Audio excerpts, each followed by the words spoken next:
નમસ્કાર, હું ભોલો પંચાયતીઓ આપનું સ્વાગત કરું છું. આજના આડાઅવળા ઊંધા ચીતા સમાચાર આ પ્રમાણે છે. પહેલાં હું મારી જ વાત કરું. હું દોઢો થઈને ગંબાણી પરિવારના લગ્નમાં ગયો હતો. ત્યાં તો ભોજ્યો બાપોએ આપણને ઓળખે નહીં. આમ તે માટા માર્યા રેઢીએ ઢોરની જેમ. કોકને લાગે કે આ મંડપ સર્વિસવાળો હશે. બધો માહોલ જોયો. જમવાનું તૈયાર હતું તો ગળચી લીધું ને ગયો ચાંદલો લખાવવા.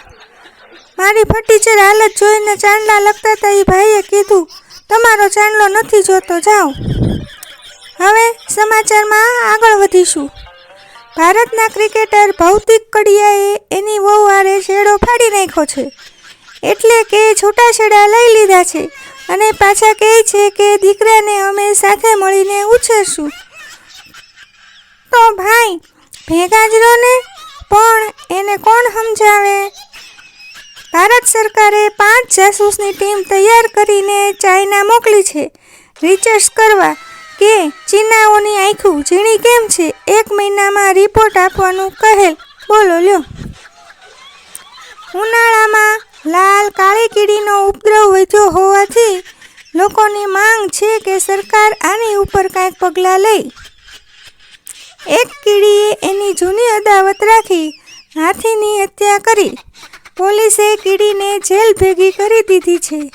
જંગલના બધા પશુ પક્ષીઓની માંગ છે કે કીડીને ફાંસીની સજા આપવામાં આવે. હવે તો કોર્ટ જે ફેસલો આપે તે ખરું. હવે સમાચાર રમત જગતથી. ભારતના મશહૂર ગોળા ફેંક લખુડાએ પોતાનો પાણી પીવાનો ગોળો ફોડી નાખ્યો. સરકારે તેને સન્માનિત કરીને લોઢાનો ચંદ્રક આપ્યો.